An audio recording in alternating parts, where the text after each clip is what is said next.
we can add some harmony. Let me hold you, beautiful one.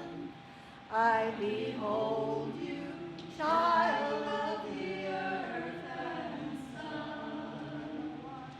Let my love wash over you.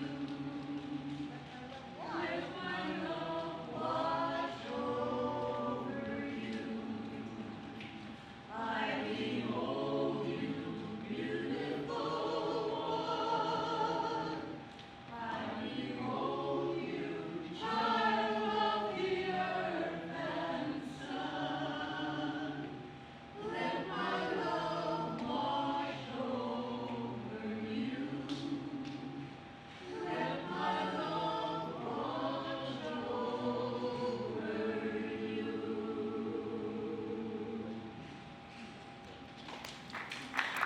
That's the Church in Ocean Park Choir. Also, we call it a singing group. At 9 to 10, we sing every Sunday morning. And, oh, is it? It is on. I just have to talk louder, I guess. Anyway, I want to welcome up Bob Gord, who's going to welcome you more fully to this church. Welcome. You're all welcome. Come on up, Bob.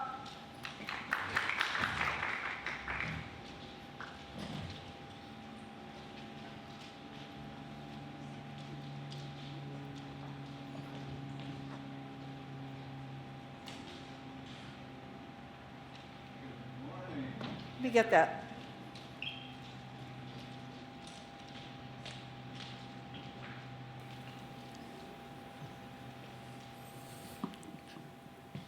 Good morning. I just saw some new people coming in to welcome. Great to see you. Good morning. My name is Bob Gord, and I'm here to make sure you know that you're welcome here. Of course, church can mean many things to many people. So you may be wondering if you are welcome here. And it's my job to assure you that you are. We are multi-faith, so you're welcome if you're Jewish, if you're Muslim, Wiccan, if you're Hindu, West African Ifa, Buddhist, Christian, atheist, or none of the above, or some combination, or something else altogether. We welcome you if you're happily unmarried or happily married or in any category with respect to marriage, whether you're widowed or maybe on the lookout for that special someone. We welcome you if you're straight, gay, non-binary, transgender, or on the road to find out. You're welcome if you're very rich and therefore have lots of resources to share with your fellow human beings. Or if you're very poor, just barely getting by. We welcome anxious, fidgety people and those who are laid back or just hyper-focused. You are welcome if you just rolled out of bed, forgot to comb your hair, or are on your way to your job, don't have a job, don't want a job, or are looking for a job. You are welcome if you have spent time behind bars in your life, or if you have never been incarcerated. We welcome tree huggers, latte sippers, or folks boycotting Starbucks, Amazon, Target, and others. We welcome vegetarians and donut lovers. We welcome people who practice yoga and daily meditation. And we welcome those who binge watch TV or line dance to country music. We welcome those who are in recovery and those who continue to self-medicate. We welcome you if you're standing in the need of prayer or need a reason to keep believing. We hope that you will find this a place of healing and a place where you can make friends with some very cool people. Welcome to you and you and you. Welcome to the church in Ocean Park.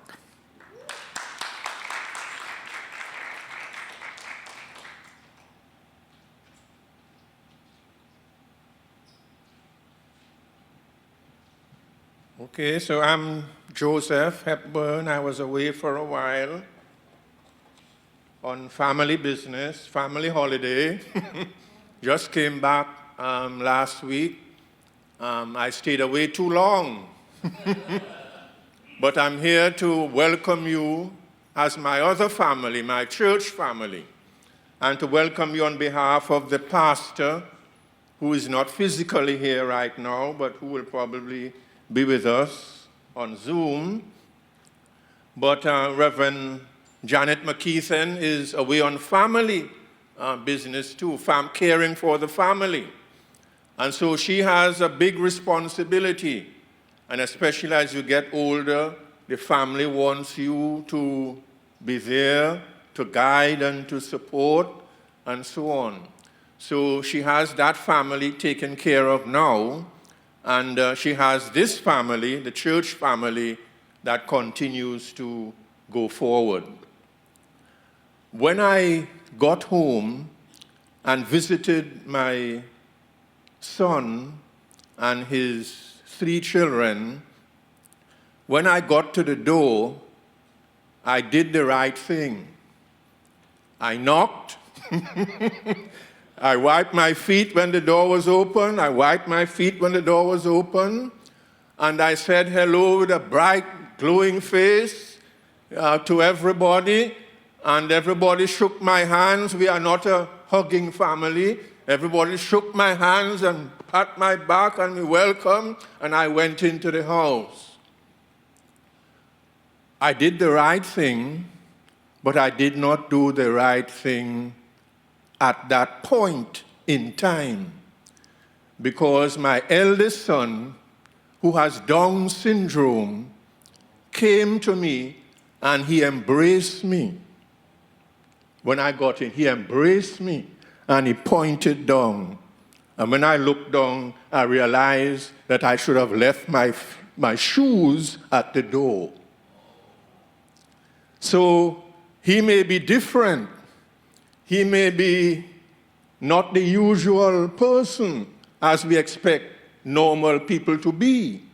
But he was the one who gave me the hug and showed me that way. So that struck me a lot.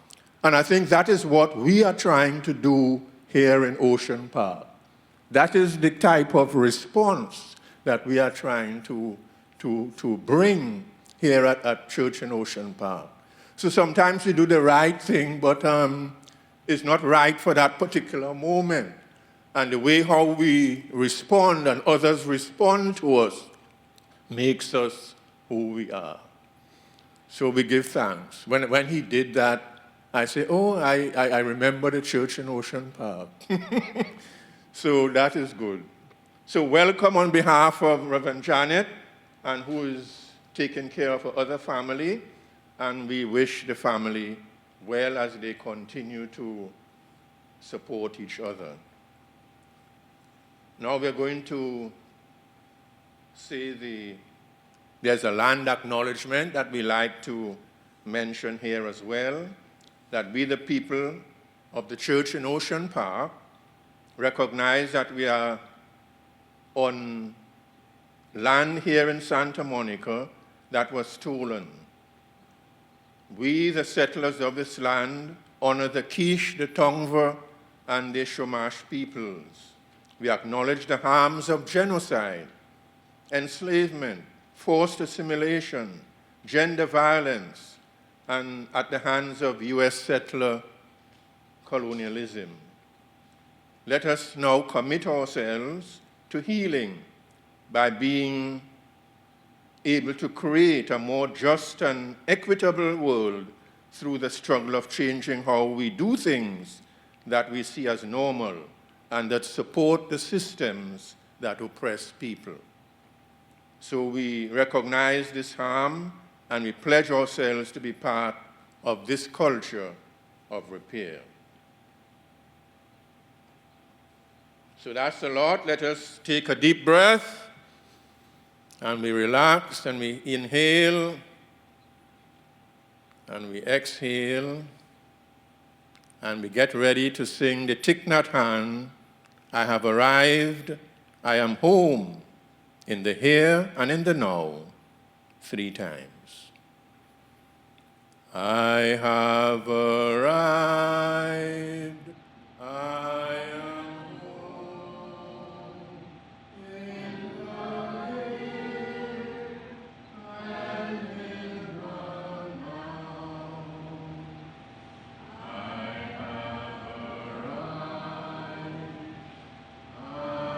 arrived, I am home,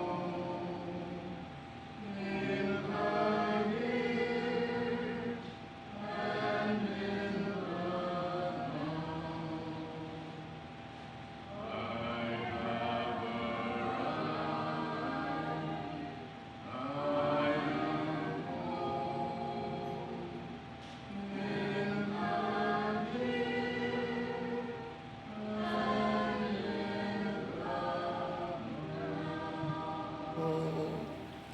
Welcome. Thank you, Chaplain Joseph. Joseph is a hospital chaplain. He's been working in that field, and he's also a Methodist minister for a long time. Anyway, I'm Louise Dobbs. I'm the music director here. First, I want to introduce our special guest, and then I'm going to sing a song that she brought to me. Nancy is one of the leaders in the California Poor People's Campaign Coordinating Committee, and she's very active. I want to give you a little bit more bio about her. It's very long, but I'm not going to say all of it. I'll give you the main points. Yeah, most of you heard about her at Communitas.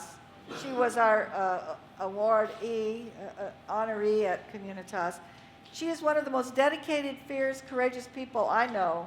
She has devoted her time, her energy, and life to advocating for social and economic justice for more than 45 years. She worked in family shelters, LA Skid Row with the farm workers. She has made trips to El Salvador, Nicaragua, Guatemala to stand in solidarity with mothers investigating human rights. She grew up in Philadelphia in a working class neighborhood. Her parents were social activists, civil rights activists. And Nancy, as a little girl, went to marches, house meetings, and rallies, right? Yes, she did. She protested the war in Vietnam when she was a teenager. And she's been on the front lines of every fight. This kills me. Nancy has been arrested more than 30 times in a variety of public actions. My God, you're brave, girl. She is a leader of the California Poor People's Campaign Coordinating. I told you that. She knows that working together in solidarity, trust, and mutuality, I'm losing my breath here, is she needs to create the beloved community. I'm glad I know Nancy, and I'm going to ask you to welcome her. But first, I'm going to do this song, if I can breathe again. I just need a few deep breaths. So, is this song part of the Poor People's Campaign? Okay, so it's like a theme song for them right now. And I'm going to teach you line by line. We are a new unsettling force, and we are powerful. Try that. We are a new unsettling force, and we are powerful. My turn.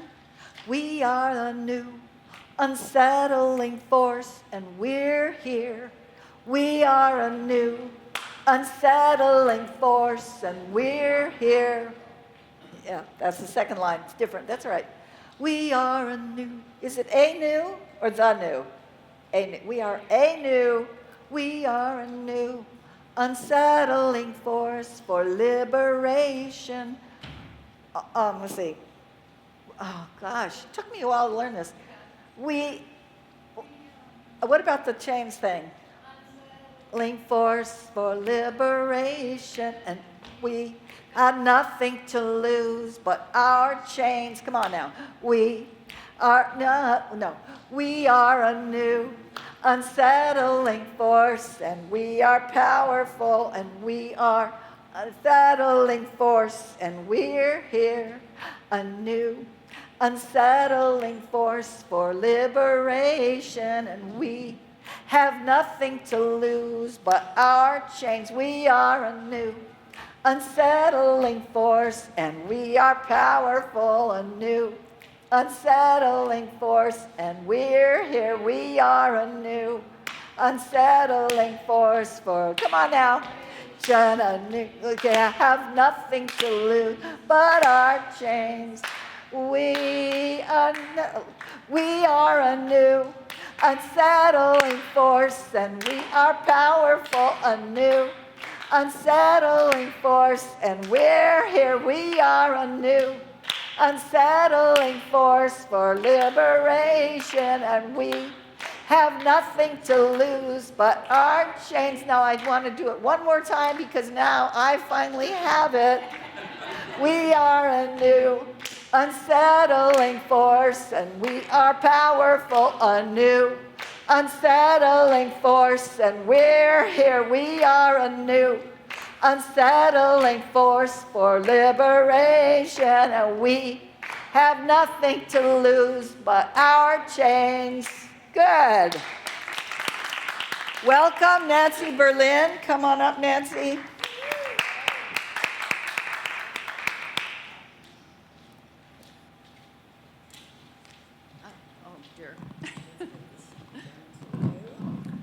And thank you, Louise, for learning that song. It's one of my favorites, and yeah. So I told Janet that I wanted to talk about this idea of a new unsettling force and what it means, and the welcoming that you've already given tells me that this will not be new to you, but I'm hoping to maybe give you a few other things to think about, or maybe to reinforce what you already believe and sometimes have trouble articulating to others. So the idea that anything's unsettling can be a little unsettling, right? So you think about, I said this to someone yesterday, I'm going to talk about a new unsettling force, and she said, do you have a stomach ache, or like, what's the problem here? Or is it the noise that goes bump in the night that you're worried about? And so it, by definition, unsettling means uncomfortable, confusing, it makes you nervous or worried, and all of those things would be, you know, perfectly legitimate things to be feeling. So, but actually, it comes, the term, a new unsettling force, is something that Dr. Martin Luther King said in 1967 as he was preparing to launch the Poor People's Campaign just before he was assassinated in 1968. And what he said was that what we needed was a new unsettling force. That if this new unsettling force rose, where black people and Latinos and white people and Native Americans, if they all got together, they would be that new unsettling force that could change what was going on at the moment, which was all these resources being taken away from people who needed them and poured into the Vietnam War. And so that seems like a really appropriate thought for the moment we're in right now, right? We're facing war and lack of resources and being told that that's the way it has to be. So, and sometimes, you know, we're called to either sit in that uncomfortableness and that uneasy space because it's necessary, and sometimes we need to move other people into that uncomfortable space because they need to move. And so it's both of those pieces of it. It's not a new idea, the idea to bring people together, but it's a difficult thing, and we continue to struggle with how to do that. And so we hear about people, and a lot of you are working, like how do we bring everybody together? And we intellectually know that we can't work by ourselves, we can't work in silos, we have to work across those boundaries. The word of the moment is intersectionality. We have to cross those boundaries and borders. In the Poor People's Campaign, we call it moral fusion, which I know didn't catch on. It's not a catchy phrase, and I'm not going to go into the 14 points of moral fusion. But the idea behind it is that we have to center that intersectionality. We have to center that work of bringing people together on the folks who are most harmed by the injustices that are happening, and then work toward that beloved community. So we have to not only bring people together across race and language and ethnicity, and we not only have to bring them together across the silos of immigration and peace and all those things, but we do it in a way that that isn't about trying to get something done necessarily, although we definitely want to get something done and we want to make change, but it isn't about a particular vote we want or a particular law we're trying to change or anything that's right in the moment necessarily, even though that's also important. And that's where the word moral comes in, right? It's not just intersectional, but it's a moral choice that we make. And that moral choice is that it isn't a matter of whether you're, like you said in the welcoming, it isn't a matter of whether you are rich or poor, or whether you've been behind bars or not, or any of those things. It's a matter of whether you want to see a change, a fundamental change that makes life better for those who are suffering the most, which will therefore make everyone's life better. And that's a moral choice. That's not a political choice. So it's not about what political party you're in. It's not about whether you, as we saw in this march yesterday, you believe in open borders or not. You know, it might be something in between. And as one of our leaders, the Reverend William Barber says, it's not about left or right, it's about right or wrong. And when you look at it that way, it looks a little bit different. And so, right now, as we move toward November, the Poor People's Campaign has been focusing a lot on elections and voting, and I have no idea where you all stand on that, but I do know that a lot of people don't like to do electoral work and don't like voting work, and they just are not called to do that, and that's okay, because there's a lot of other work that needs to be done. But I want to kind of reframe what it means to vote and challenge us to think about voting as being more than just marking boxes on your ballot. And in fact, I was thinking about this again yesterday. I went to the rally in downtown Los Angeles with some other folks who came from the church, called Justice for All, to commemorate the more than 75 people who have been murdered or have died in the hands of ICE. And one of the speakers, someone who I deeply admire and respect, said, we can't get there by voting. Democrats and Republicans have have voted for terrible things around immigration, and that's true, except that we kind of do need to get there by voting, unless you've got something else you would want to have happen right now. I mean, if because that's the current flawed system that we have, and it's flawed, but it's also inspirational. It's aspirational. It's trying to move us towards something better. So without voting, the only way you can get a change is some kind of armed conflict or as in some countries, a dictatorship, and I don't think we're wanting to necessarily move there. So, but then you need to think a little bit more broadly about what it means to vote. And one of the interesting things in California is that, we have, relatively speaking for the country, very high voter registration rates, but not very good voter turnout rates. And a lot of us have thought about that, right? And you could probably name a bunch of reasons why you think that people don't come out and vote. So tell me a few of those. Apathy. Doesn't matter. Disillusionment. All of those are absolutely true. And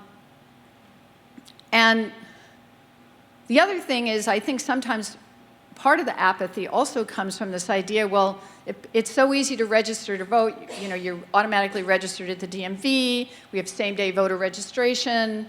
We have mail-in ballots. There's all this stuff. So if people aren't voting, well, what's wrong with them? And I'm not going to bother with that.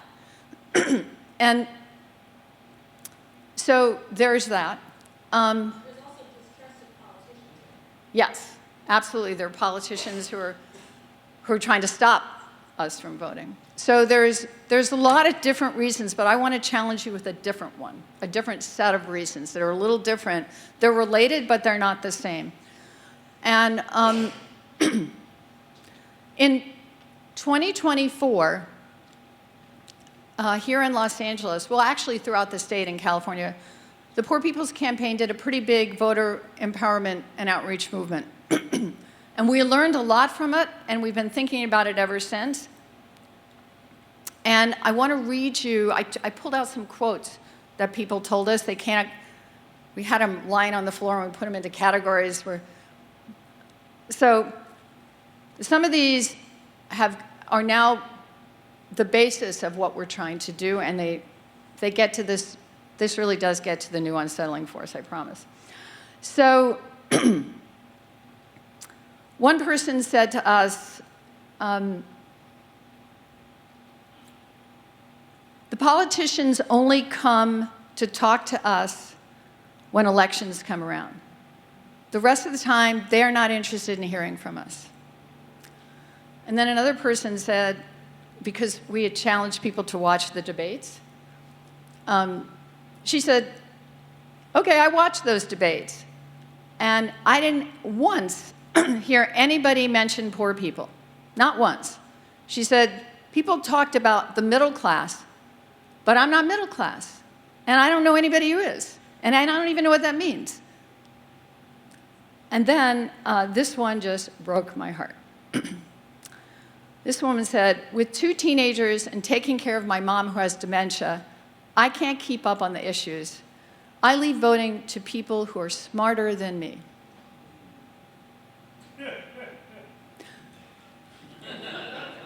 And finally, the young man who said, I've never voted.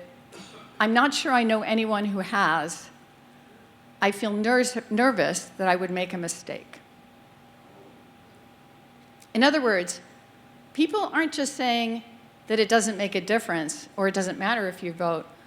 What they were telling us is they don't feel like anyone thinks they matter, that people do not think they are important, and in some cases, people have begun to internalize that and actually feel like they're not worthy, they're not smart, they're not capable.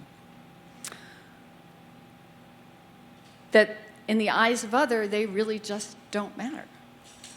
And I know we already know this, but I think there was actually someone in the room while we were sorting these out who actually said this. She said, we have a deep moral problem in this country. We're just writing off a huge swath of the population. In California, that would be 1/3 of our population. 1/3 of Californians live in poverty or right at the poverty line, meaning that they are a $300 emergency away from being poor, that their car breaks down, or they have a hospital bill they can't pay. And a third of the population is not a special interest group. Those are real people. They're our neighbors. We see them all the time. So where does this all come together? We can't really have the just society that we want to create if we don't believe and don't work to bring people into this participatory decision-making thing that we call voting. Because these are the people most impacted, and other people are making decisions about their lives, and they're not participating in that. And sometimes it isn't just because they don't care or they're not empathetic, and it isn't even that. It even goes to some particulars beyond feeling like they don't matter, but there is a kind of voter suppression that's much more subtle and in some ways more insidious. It's things like working 3 jobs, being exhausted all the time from collecting those cans and taking them to the recycling center, from this person I saw yesterday who carted what looked about like 9 loads of laundry into baskets and carted them off to the laundromat. It's people with unstable housing, with work schedules that change, where you have to, every Monday they tell you what your work schedule is, and on and on and on. These are forms of voter suppression. They're not as dramatic as poll taxes or literacy tests, but they make it hard for people to show up.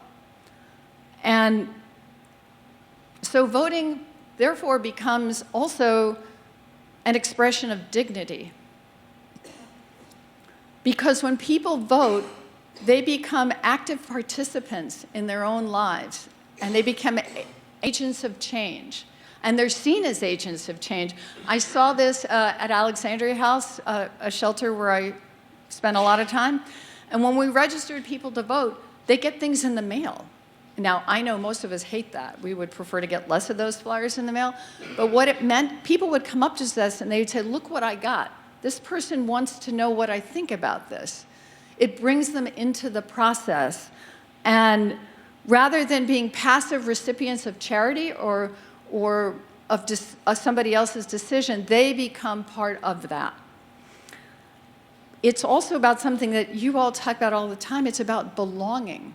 It's about this sense of belonging, that people who feel that they're heard and seen feel like they belong to something. And voting strengthens that sense of belonging by inviting everybody into that idea that we make decisions together for the good of us all.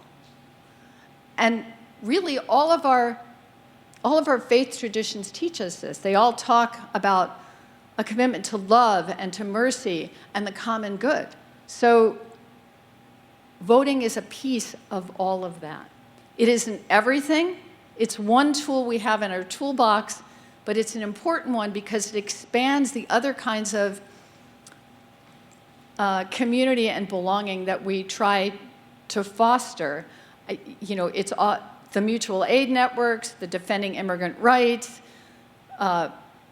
supporting and protecting trans people.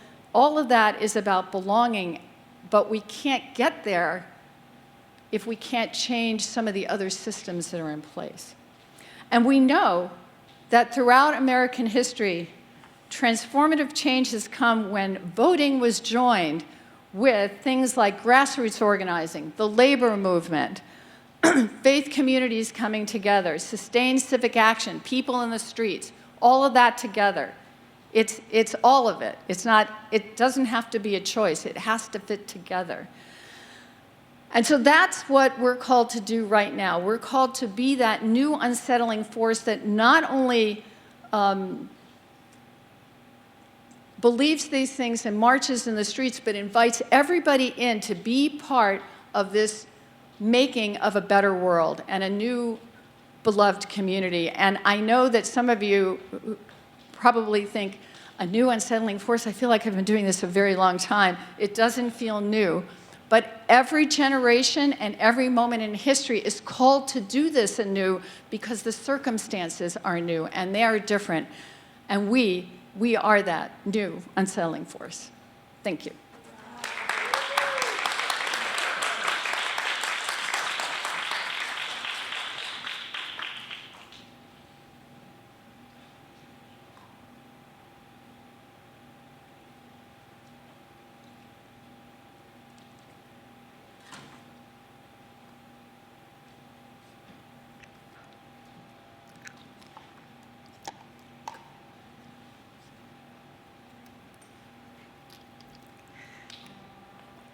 So when I knew Nancy was going to speak here, I immediately thought of this song. And if you'll pardon me for a little bit of cuss word, this is called The Union Maid, but I think of her as the Union Badass. So, there once was a Union maid who never was afraid of the goons and the ginks and the company fakes, deputy sheriffs who made the raids. She went to the Union Hall when a meeting it was called, and when the company boys came around, she always stood her ground. No, you can't scare me, I'm sticking to the Union. I'm sticking to the Union. I'm sticking to the Union. Come on now. Oh, you can't scare me. I'm sticking to the Union. I'm sticking to the Union till the day I die. The Union maid was wise to the tricks of the company spies. She never got fooled by the company stool. She'd always organize the guys. She always got her way when she struck for higher pay. She'd show her card to the company guard, and this is what she'd say. Oh, you can't scare me, I'm sticking to the Union. Come on, sticking to the Union. I'm sticking to the Union. Oh, you can't scare me, I'm sticking to the Union. I'm sticking to the Union till the day I die. You women who want to be free, take a little tip from me. Break out of that mold, we've all been sold. You got a fighting history. Fight for women's rights. Must workers will unite. So, like Mother Jones, just move those bones to the front of every fight. Oh, you can't scare me, I'm sticking to the Union. I'm sticking to the Union. I'm sticking to the Union, right, Nancy? You can't scare me. I'm sticking to the Union. Sticking to the Union till the day I die. Now forgive me, but I didn't get that verse right, so I want to sing it again. You women who want to be free, take a little tip from me. Break out of that mold, we've all been sold. You've got a fighting history. Fight for women's rights. Workers must unite. Like Mother Jones, move those bones to the front of every fight. Oh, you can't scare me, I'm sticking to the Union. I'm sticking to the Union. I'm sticking to the Union. Oh, you can't scare me, I'm sticking to the Union. I'm sticking to the Union till the day I die. That's Nancy.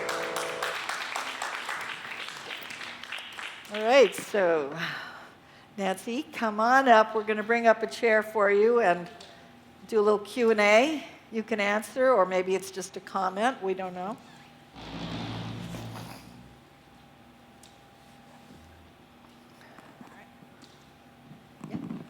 Time for sharing as usual, and we have Nancy in the hot seat. And a thought or a comment or question. We start on my right here. I'm Bob again. Great to have you with us, Nancy. I'd like to add a couple of things by way of support of what you're saying. The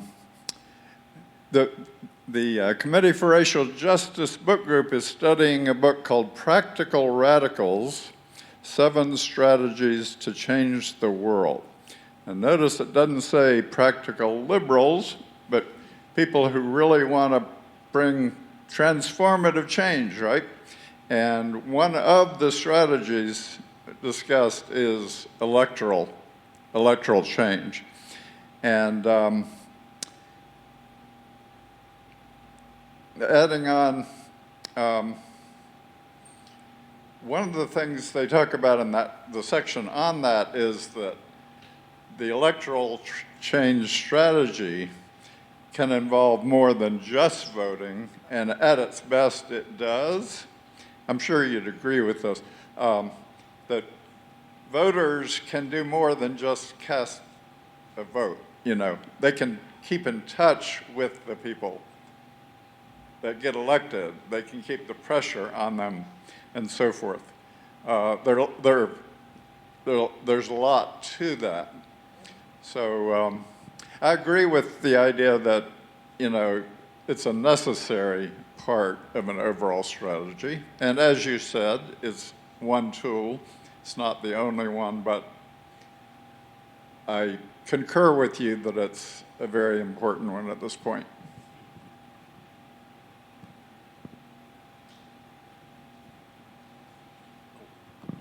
Thank you, Nancy. I really enjoyed what you've said, and there are a couple of points that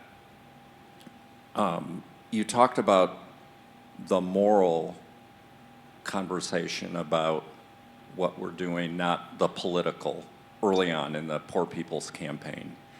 And then as you talked about people and voting and why they don't or whatever, the link I saw between the two is there is a part of our country that is blaming the victim at a moral level. They're saying the Christian right is doing that, and so they're making you as a victim, you, the collect, or we, as victims, as a moral failure.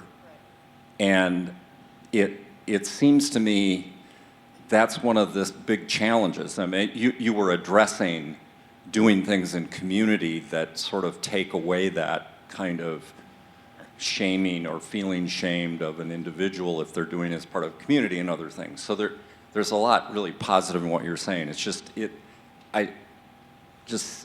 me, it's really interesting how that blaming the victim is a kind of subtext of so much of what's going on right Absolutely. So just to respond a little bit to that, I didn't want to get into all the background, but the Poor People's Campaign is based on this idea that we have to overturn these interlocking injustices, and we have to work on them all at the same time.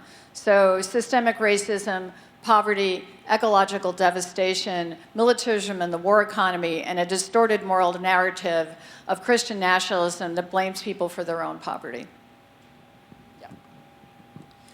My name is Kyle. Thanks so much for sharing today and all the work that you've done over the past many years. It made me think about something where I had a family member recently turned 18, meaning that her first election she could vote in was the primary. And she was very excited to do so, and she and her friends looked up candidates and read about this, and it was just really cool to watch.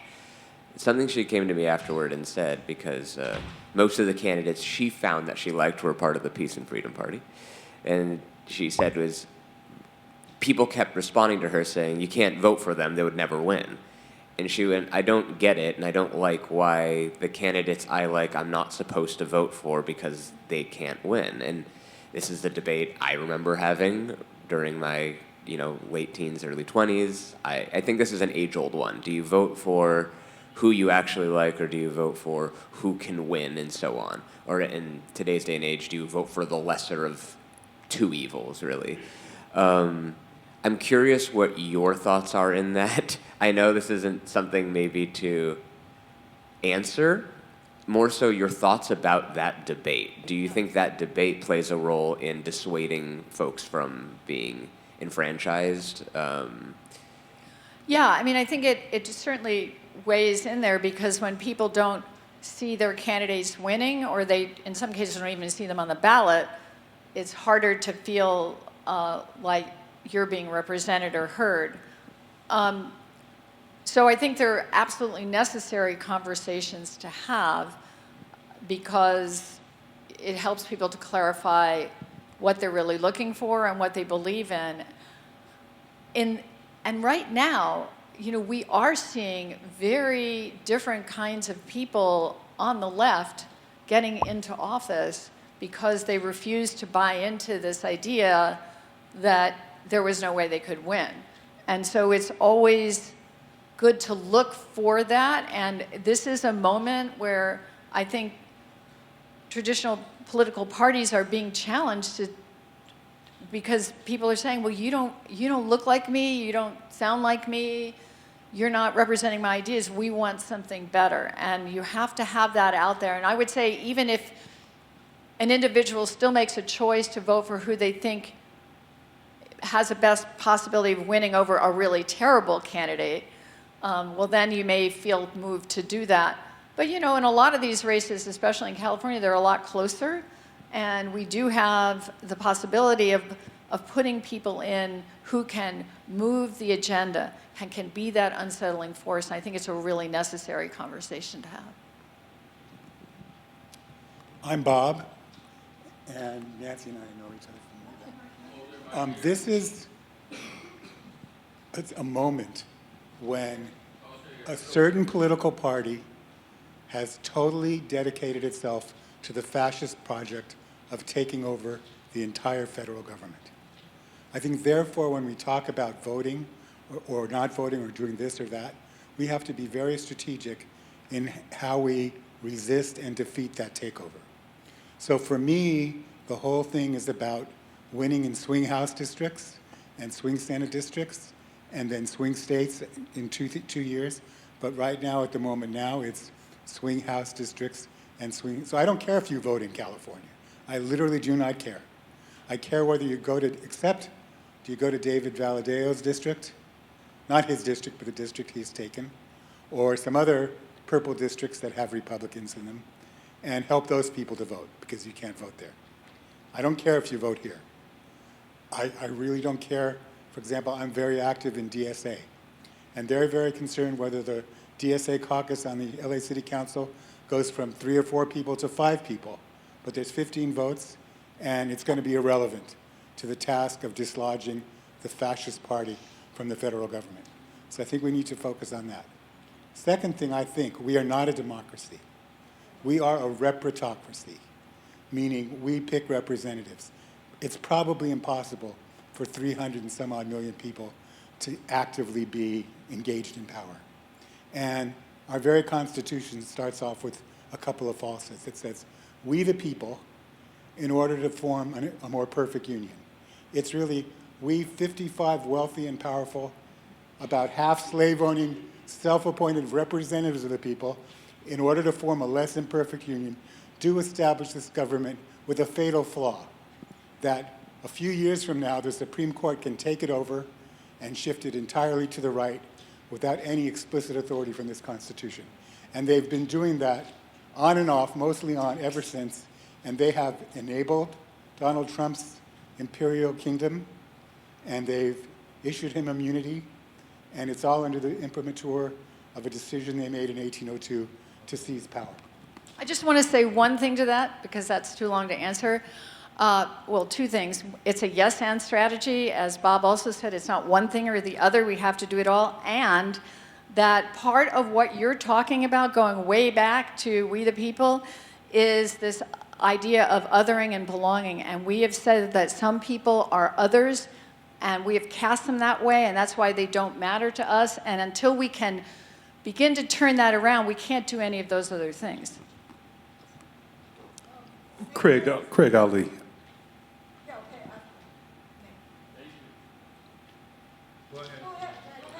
Craig Ali, much of what you said had a very, very strong parallel to what Malcolm X was saying Yes. in 1960. Well, he died in 65, so in 63. For those of you who don't know, you can refer to the Ballad of the Bullet.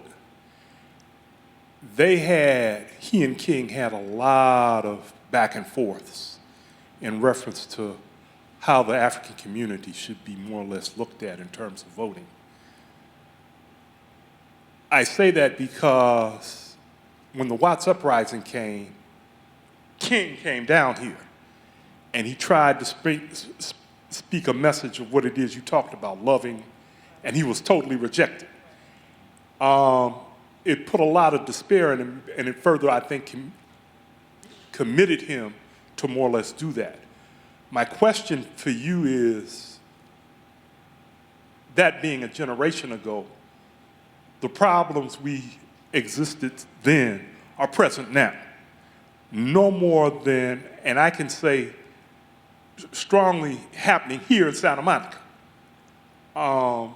So as you more or less bring in this Poor People's Campaign headed by Barbara, I'm trying to get a sense of, well, okay, what out-of-the-box thinking can we more or less look to, looking at the travails we went through, what has been tried and hasn't worked? What can we look to now to, make this fruitful in respect to what we've tried in the past and hasn't worked? Yeah, that's a tough one. I'm glad you brought in Malcolm X because I think the conversations between King and Malcolm X were very transformative for Dr. King in developing the evolution of his own thinking. I mean, it's hard to answer that succinctly, but I would say that what we're trying to do is, in the Poor People's Campaign. Keep in mind, I'm not asking you personally. Yeah. That whole strategy isn't going to involve you. Totally get it. Yeah. But that's why what we're trying to dig into right now is something less transactional than what you're seeing in some of the party politics that are going on about winning this next election, which I deeply think we need to do. And we have people working in the 6 swing districts in California. But ultimately, the new people that we are bringing in are the people that we have talked to in laundromats and in senior housing developments for low-income people and in shower programs and food pantry lines. Yes, all of that. It's this idea of, broadening out that community of who those people are who are going to go out and vote in those swing districts. Because otherwise, if it's the same old people who've been voting all along, well, then we're in trouble because they haven't changed anything. Yeah. Okay, we're going to go to one more person, and then we see you on Zoom. We're going to come to Zoom soon. One more person. Yeah. Thank you so much. Thank you for your share and your talk. I just had something to add to the conversation. I saw someone wearing a T-shirt yesterday. It says, Congress is furious. And it was, the background was like a Roman Forum columns, black and white, and then like a purple teddy bear type of thing. It says, Congress is furious. I said, hey man, I like your shirt. Congress is furious. And I said, they're also on recess for 5 weeks, which is interesting, right? So it's just like, Congress is furious. Well, they're also on recess for 5 weeks, and we're paying that too, right? I mean, if every time you write a check to the IRS, I mean, they're getting their paychecks with taxpayer funding. Anyway, I just wanted to add that. God bless. We are furious too. Joseph, Okay. I see that Nate has his hand up. I don't know if he wants to speak. Nate, do you want to speak? Not hearing you. Okay, I thought that was the last one, but thank you, Wheezy. Yeah, it's my wish that people would care more about the pursuit of true democracy, and to that end, if they just knew how many other countries are closer to it than we are, to true democracy. And the one that stands out to me is Estonia, for 20 years now, have had a phone app. The Citizen of Estonia phone app or something or other, and incentives and penalties for not voting or for voting. And it works, and it's just there's nothing complicated, but here we're just, handicapped by complications, right? We're bogged down by our own weight. And anyway, I think if people knew that about Estonia and other countries, maybe they would make democracy the issue. That's what I wish. Okay. Nate, could you take us to Sister on Zoom? Yes. Go ahead, Abby. Abby? And the one reason why people might not want to vote is fear. Trump has said he might even send the army to polls to make sure that the wrong people don't vote. Well, if you look like a wrong person, then things could be said to you that would be hurtful. Of course, he's going to make it so that your mail-in vote probably won't get counted, so people will feel like they have to go to the polls. What do we do about that? About people's fear of violence or at least intimidation? When Louise said that I was this brave person, I wake up every day fearful. I'm not that brave, actually. But I don't think we can't let fear stand in the way of the things that we need to do. Now, I'm not telling people who are in danger of ICE coming to grab them to go out and do something that would endanger them. But most of the people sitting in this room, most of us are privileged people, and we need to use that privilege to make the change that needs to happen. We need to stand in that gap, right? We need to be those people. And when we do that, it emboldens other people, and we protect and support other people who are not as privileged as we are. And so I guess that would be my answer to you. Nice to see you here again. I think I'm extremely pessimistic. I think we lost it when we elected Adolf Hitler Trump this last time. And I think it's already over. He doesn't believe in the Constitution. He pees all over it whenever he can. He's taken over the justice system, the Supreme Court, Congress, and it's over. I don't think we're really ever going to have a real vote ever again. And he's playing in Hitler's playbook.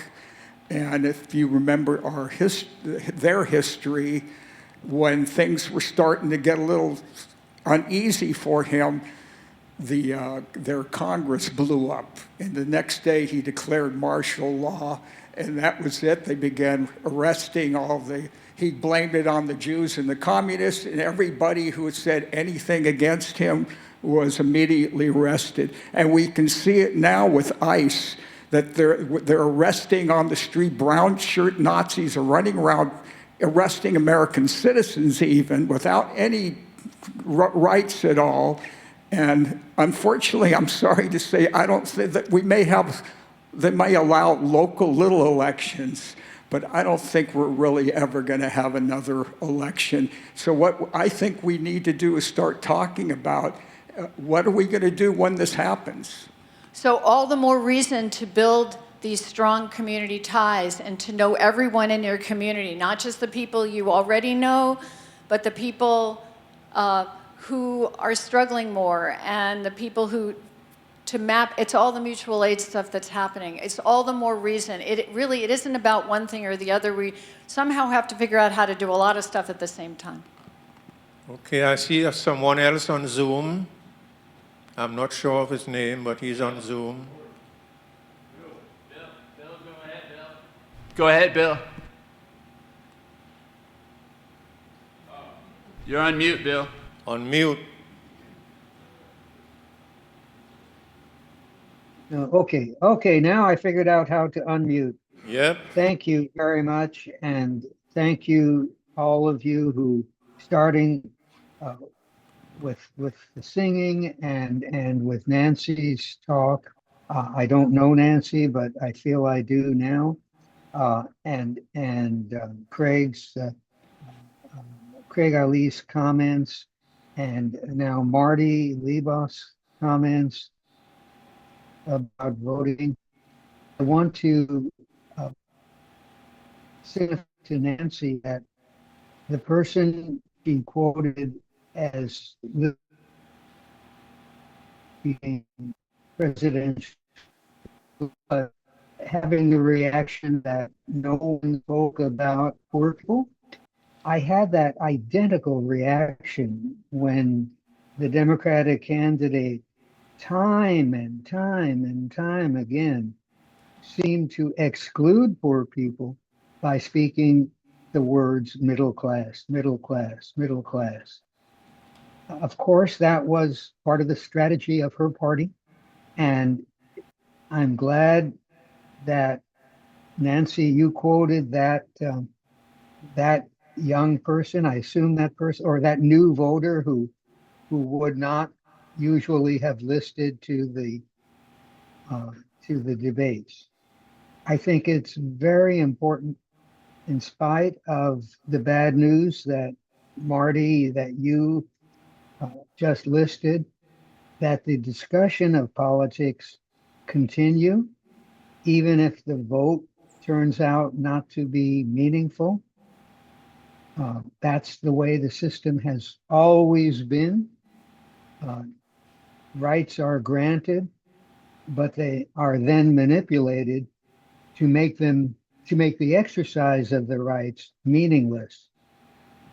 But the reason my hand is up is I want to praise this church. I don't often attend, almost never in person, but one time I came in person and elections were on my mind. And I want to thank the church, and especially Nancy Goska, who on that particular occasion said that her time that she usually reserved online for other purposes, that her time could be given, and in fact was given 2 times, to discussing candidates who were then on the ballot in the primary, in the June primary. To me, it made a big difference that the church, through Nancy Goska, was willing to, on the spur of the moment, shift to the discussion of the candidates on the ballot. And one of those candidates who I wound up voting for was a winner. He's on the ballot for the state senate in the state senate district I live in, maybe most of us live in, and I hope he wins. But even if he doesn't win, the fact that he got onto the November ballot, I believe, had something to do with what happened that day at the church, because that was the reason I felt my vote for him was the best vote. And to my utter surprise, he stepped into the winner's circle, and would not have thought that was possible. I thought I was voting, as someone said about the Peace and Freedom Party, for someone who could not win, because anyone I would vote for, I figured could not win. The system is rigged that way. But in this case, thank you, Church in Ocean Park. This man has won. His name is on the ballot for the state senate in November. Thank you, in my mind, Church of Ocean Park. Thank you. Well, Nancy. Oh, yeah, I changed my name to Nancy. I just wanted to thank you for using the word, is it unsettling, the word that you used? Yeah. Because I have been writing postcards and letters for the last few years. but I'm realizing that I have done it I think I've done a good job, and I like the idea that I'm reaching people, some people, but I can't see the results. And I do realize that I feel unsettled about calling people and talking in person. But your use of the word unsettling makes me realize I'm not fearful of those things. I just feel off balance. So I'm making an intention right now that I'm going to get into some kind of calling program to talk to people about voting. Thank you. Excuse. Thank you for everything you said. To me, I think for me, the most significant thing I heard is that it sounds like you're wanting to lift up the most vulnerable in society. And I think I agree with you that until we do that, like, we can have all the podcasts in the world talking about, this candidate, that candidate, whatever, support this policy. But as you're saying, if the very most vulnerable is not even acknowledged, how can we talk about democracy? How can we talk about freedom or anything like that? And it reminded me of something I learned in a theology program I was in. I think it's Comunidades de Bases. I forget exactly what the terminology is, sorry. But theologically, it's that same idea that it doesn't matter who the theologian is, it matters who the people on the ground are. If we don't listen to them and we don't take in their experience, and here it's political, who cares whether you know your Bible or whatever the hell you're talking about, right? So thank you. Anyway. I see another hand on Zoom.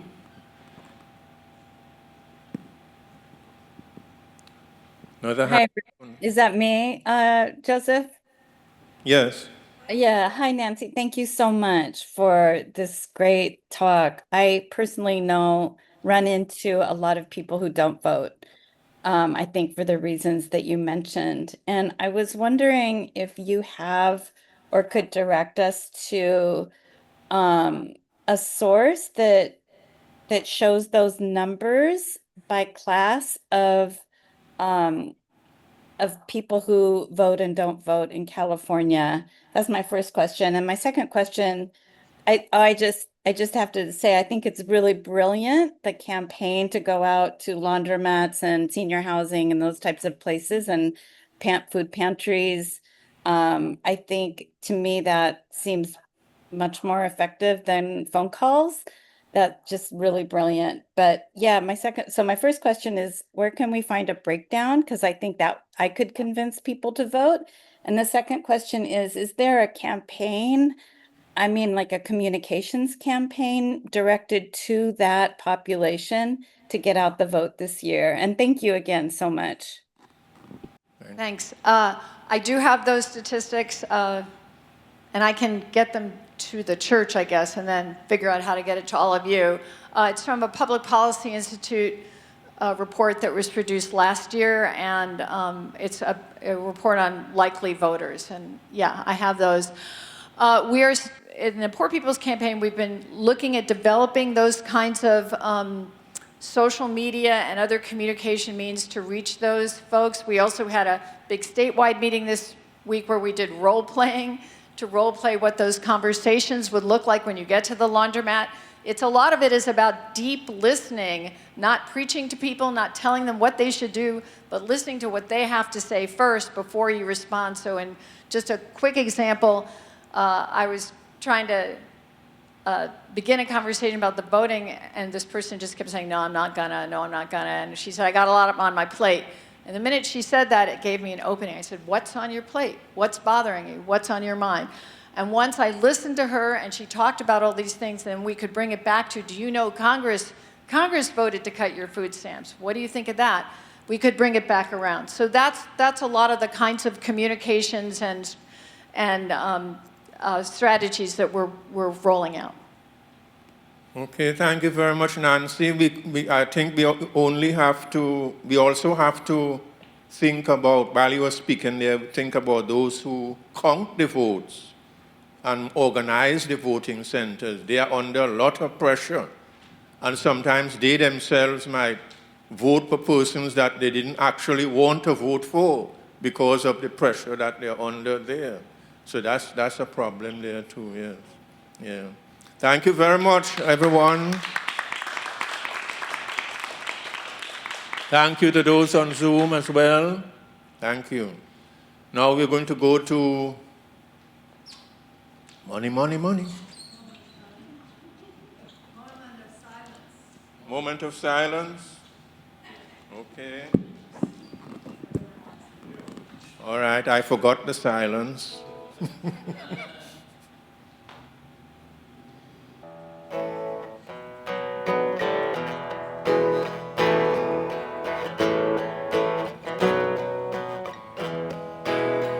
Yo soy un hombre sincero,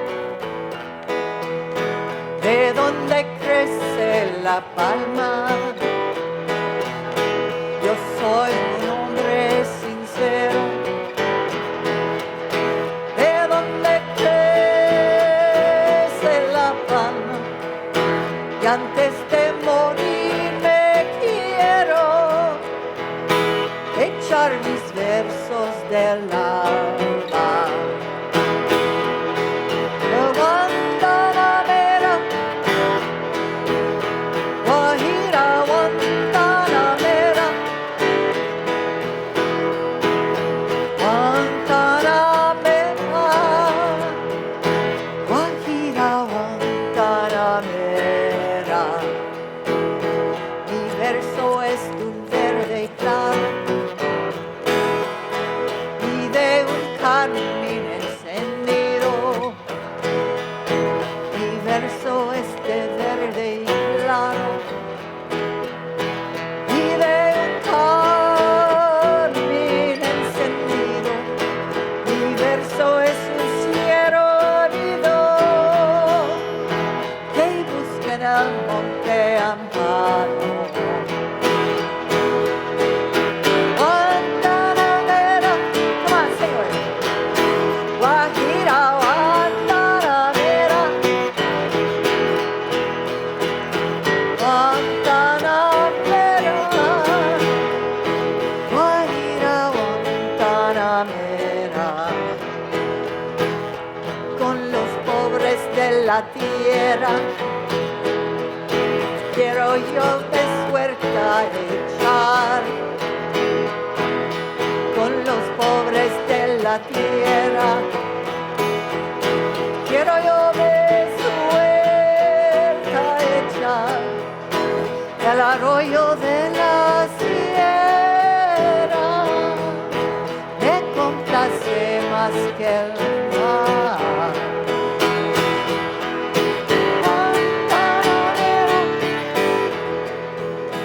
Guantanamera, Guajira, Guantanamera, Guantanamera, Guajira, Guantanamera. Who knows why I chose that song today?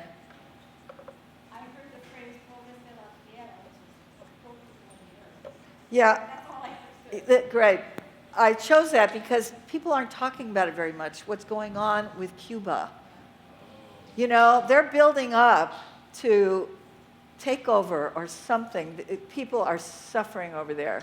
So I just had to share that. That is the unofficial anthem of Cuba. Okay, thank you very much, Louise. First time I heard that song was when I just graduated from high school and my girlfriend sang that song. I said, oh, what a lovely song.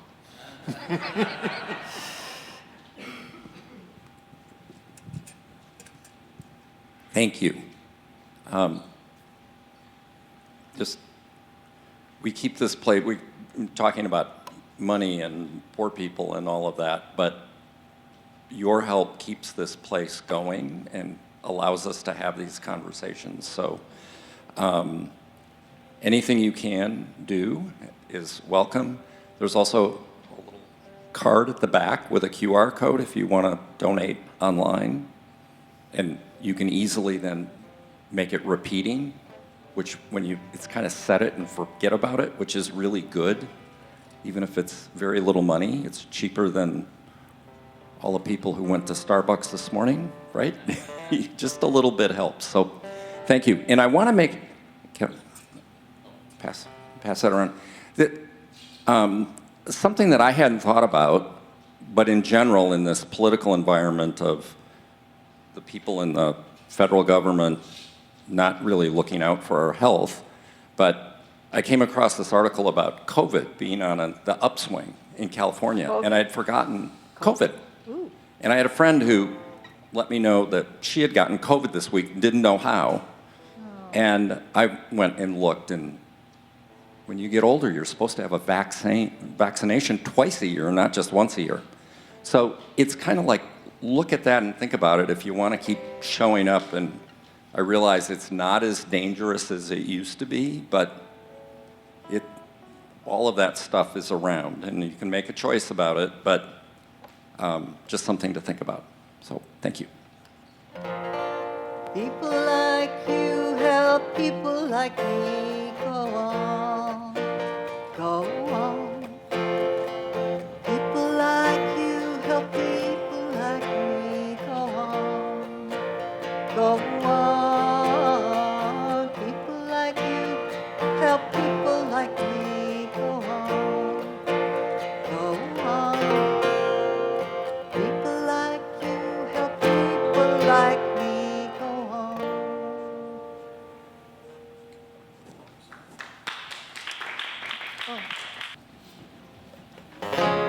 Reach out And touch somebody's hand.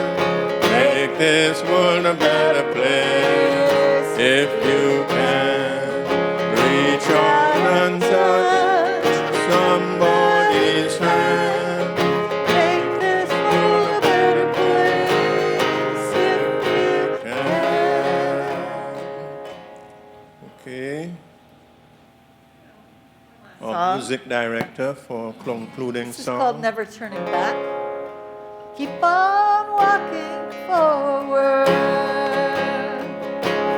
Keep on walking forward. Keep on walking forward. Never turning back. Never turning back.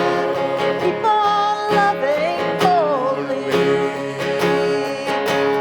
Keep on loving boldly. Keep on loving boldly.